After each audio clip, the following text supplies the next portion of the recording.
Oke, assalamualaikum warahmatullahi wabarakatuh. Waalaikumsalam warahmatullahi wabarakatuh. Oke, terima kasih kepada anak-anak sekalian yang sudah mau menghadiri sesi konseling kelompok pada pagi hari ini.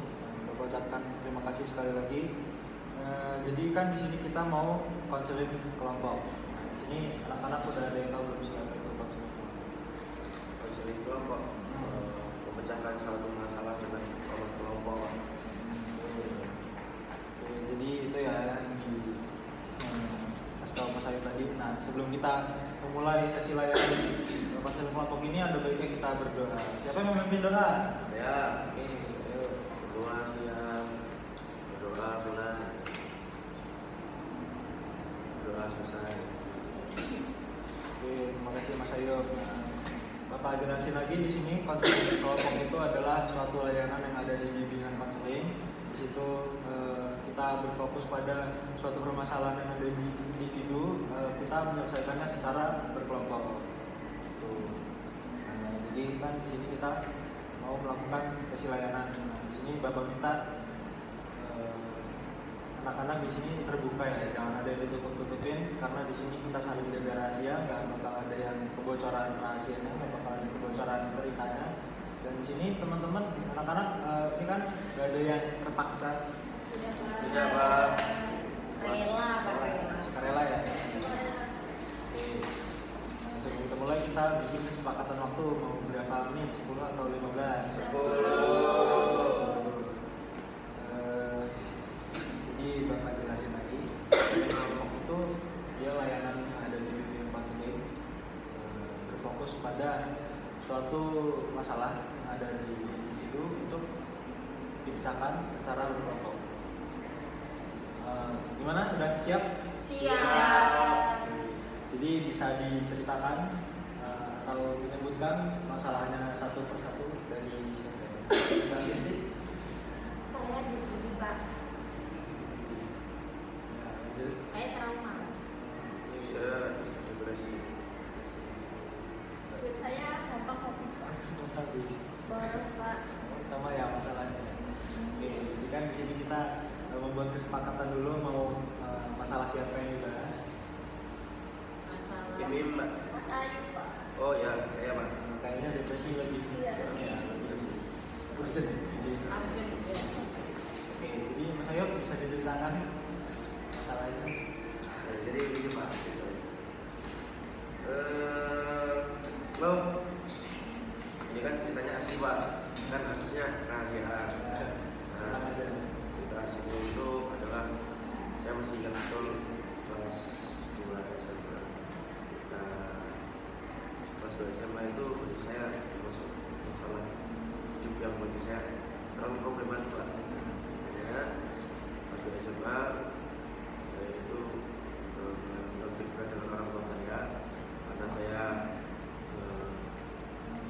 pernah disidang dengan orang tua saya dengan maunya saya gimana, saya gimana, karena saya tidak berani melawan orang tua, saya tidak berani berkata-kata yang berat, saya cuma bilang Pak ada masalah jiwa saya, saya ingin mencoba mendewasakan diri saya dengan cara saya sendiri.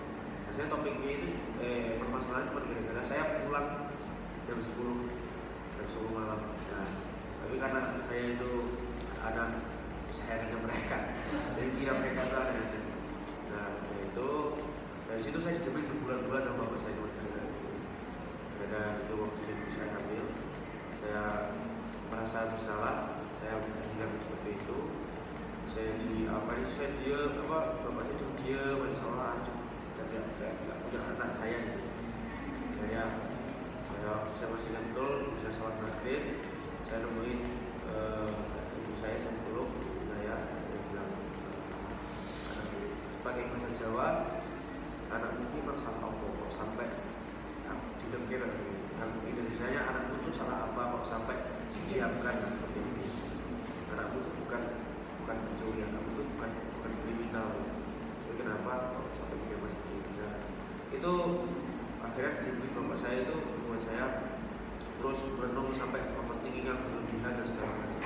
Nah, di situ juga saya hampir dulu keluarga dari sekolah. Nah,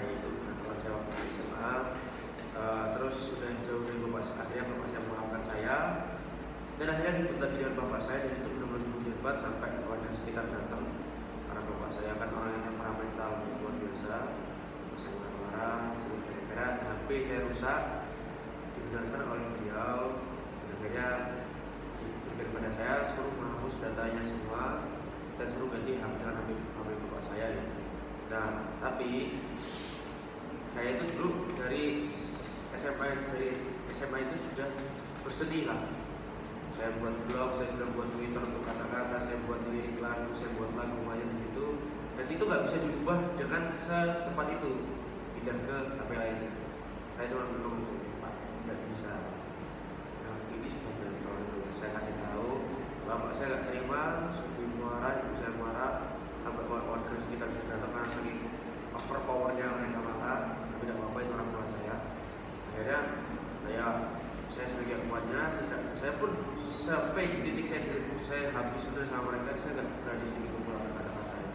Dan saya keluar, ibu saya, dan itu terus berlarut. Akhirnya sampai warga sekitar, ketika saya menjemput mereka, bahwa saya sakit, saya diomongin buat saya menghargai orang tua. Dan itu membuat saya kayak tahu nggak sih cerita aslinya seperti apa. Sampai saya dihakimi banyak orang di sidang keluarga saya, di keluarga bapak saya, keluarga ibu saya, dan saya dicemooh karena saya nggak bisa menghargai orang tua, saya nggak bisa menjaga orang tua. Yang padahal aslinya ya Allah, ketika bapak saya sakit, saya datang ke kamar mandi, saya aminnya beliau, saya pakai pampers ketika bapak saya sakit. Nah itu saya gitu. Tapi kenapa orang-orang sampai menghakimi seperti itu? Akhirnya itu ketika masalah orang tua saya semua keluarga, saya dijauhi dari nikmat karena saya nggak bisa dikira nggak bisa menghargai orang tua. Dari keluarga bapak ibu saya semua mengsidang ke saya dan menuduh saya dan segala macam itu. Nah dan itu juga yang saya mengeluarkan dari sekolah. Saya ada masalah dengan sekolah. Saya waktu itu juga ada masalah dengan sekolah lain. Saya menjadi turunan sampai kelas 2 itu yang membuat saya sampai saya itu ibaratnya nafas pun salah. Dimana saya nggak bisa cerita, saya main, saya nggak punya teman, saya dijauhin teman saya, terutama sahabat saya sendiri yang 9 tahun sudah bersahabatan. Akhirnya waktu itu dia menjelek-jelekin saya dan menuduh saya salah mencuri karena ketika mereka sedang melakukan kegiatan, saya menjaga motornya, saya izin pulang duluan karena bapak saya pulang, tapi dia hilang, saya mencuri. Sebenarnya masalah itu datang dalam 1 tahun, dalam 1 semester 2. Nah itu buat saya benar-benar hancur, buat saya berat. Nah itu sampai membuat saya hampir kayak tujuan saya hidup itu buat apa gitu kalau untuk kayak gini, apa matiin aja itu selesai. Tapi ya alhamdulillah saya bisa sampai sekarang. Itu trauma saya tahu dan ketika saya cerita ini saya sudah tahu.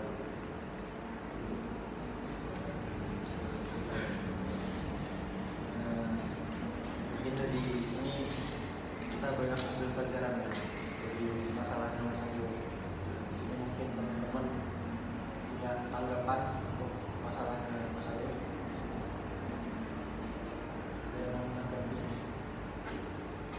Jadi menurut saya dari ceritanya Mas Ayu tadi, kita jangan sampai menghakimi orang lain kalau kita belum tahu tentang ceritanya seperti apa gitu. Jangan sampai kita menghakimi ya tadi yang sudah diceritain sama Mas Ayu kan tadi, keluarganya semua tetangganya datang terus ngomongin Mas Ayu, kamu itu nggak menghargai orang tua gini-gini, padahal nggak tahu masalahnya. Mas Ayu juga udah ngurusin bapaknya ketika sakit tadi kan. Ya kita sebagai manusia itu tidak boleh menghakimi pada orang jika kita tidak tahu masalahnya seperti apa. Jadi itu ya salah satu. Mungkin ada yang mau menanggapi? Baik.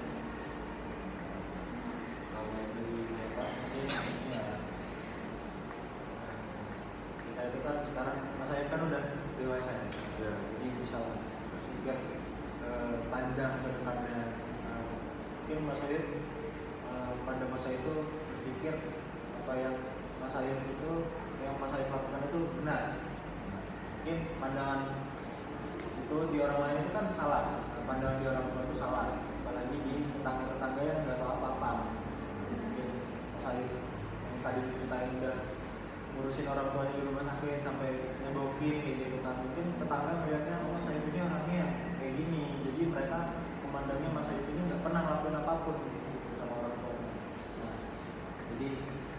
kita sebagai anak itu harus apa ya, pinter-pinter juga image keluarga, apalagi Mas Ayu anak berapa? Pertama. Apalagi anak pertama ya kan, laki-laki. Dia tanggungannya sebagai anak laki-laki, anak pertama. Terus kita juga harus berubah pandangan orang lain tentang diri kita, apalagi yang penting-pentingnya itu yang masyarakat itu lah, apalagi tetangga kita, karena omongan tetangga itu lebih pedes daripada omongan saudara-saudara keluarga kita. Apa lagi ya?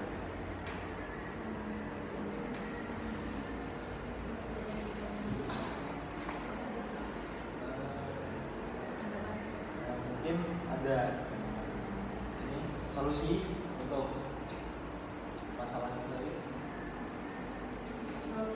Solusinya dari masalah Mas Aib tadi, kan Mas Aib tadi udah cerita semuanya. Nah solusinya ya jangan sampai kita mengakhiri hidup. Iya. Ya kan Pak Tadi kan udah Mas Aib kan tadi udah kayak depresi banget gitu kan Pak.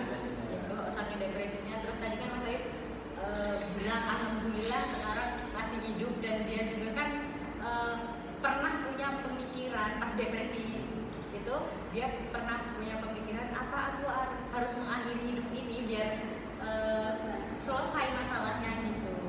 Dan Mas Ayub itu tadi udah menjalankan solusinya, yaitu ya tadi tidak mengakhiri hidupnya seperti bunuh diri tadi.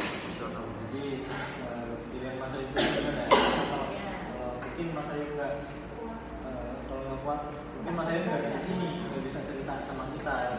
Dan juga Mas Ayu sama Mas Ayu ini mungkin menurut saya udah hebat banget lah, hebat banget. Terus udah bisa ngadepin masalahnya satu persatu, ya. Udah bisa berdamai sama masa lalu dan memulai lebaran baru. Dan di sini jangan sampai lah dengan pikiran buat mengakhiri hidup. Ini kan dalam Islam itu bunuh diri itu kan dibenci ya sama Allah.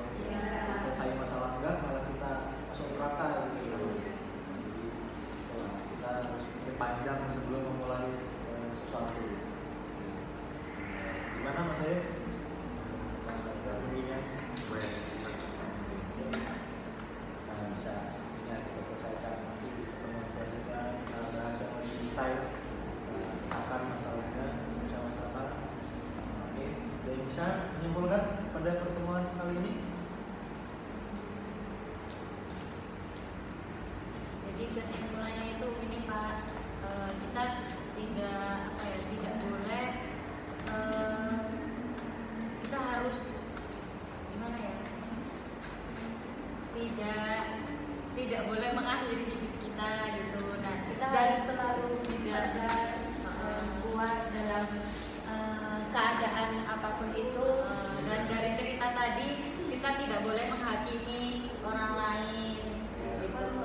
Kalau nggak tahu ceritanya seperti apa gitu Pak. Jadi ini ya kesimpulannya, mungkin Bapak nambahin sedikit karena masalah itu pasti datang ya di hidup kita. Nah, mungkin kalau kita hidup nggak ada masalah, tergantung gimana kita menghadapi masalahnya dengan cara yang positif.